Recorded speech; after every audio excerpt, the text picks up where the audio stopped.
আসসালামু আলাইকুম। RS news channel 24 ভিডিওতে আপনাদের স্বাগতম। সঙ্গে আছি আমি মোহাম্মদ রেজাউল হলাদার।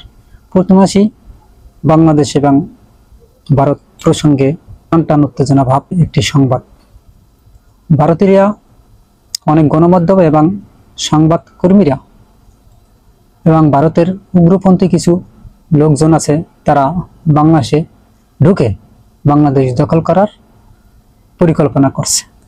খুবই হাসি এবং দুঃখের বিষয় যে তারা মামার বাড়ির আবদারের মতো তারা বাংলাদেশ দখল করে নেবে আর বাংলাদেশ বসে বসে তা দেখবে না। ভাই, এরকম কোনো চিন্তা ভাবনা আপনারা করেন না, তাহলে আপনাদের ভুল ধারণা। কারণ বাংলাদেশ এমন একটি দেশ যে জায়গায় যুদ্ধ করতে করতে আজ এ পর্যন্ত এসেছে। আপনারা দেখেন, নবাব সিরাজউদ্দৌলার আমল থেকে আমরা ইংরেজ লড়িয়েছি, আমরা পাকিস্তানকে লড়িয়েছি এবং তাদের সাথে লড়ে আজ পর আমরা একটা স্বাধীন দেশে পরিণত হয়েছি। আমরা বারবার স্বাধীন দেশ প্রমাণ করেছি, বাঙালিরা বীরের জাতি তা প্রমাণ করেছি। এর আর কোনো বেশি প্রমাণ দেওয়ার প্রয়োজন নেই। এবার আসি ভারত প্রসঙ্গে। ভারত বারবার তারা বলে যে বাংলাদেশকে হুমকি দেয় যে দখল করে নেবে, দখল করে নেবে। আরে ভাই, আপনারা কি দখল করবেন? আপনারা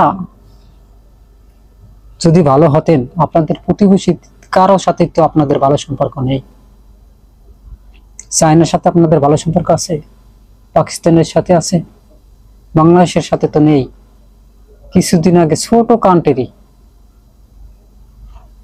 শ্রীলঙ্কা, মালদ্বীপ, এদের সাথেই আপনারা পেরে ওঠেন না, আর আপনারা বাংলাদেশ দখল করবেন।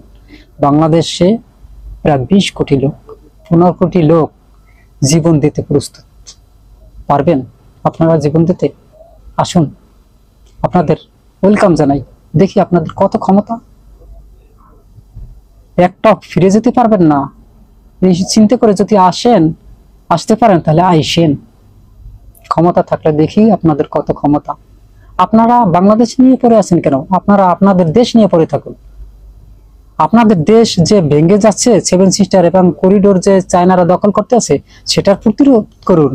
তা তো পারেন না, বিড়ালের মতো মিউ মিউ করেন বারবার। কেন মিউ মিউ করতে আছেন?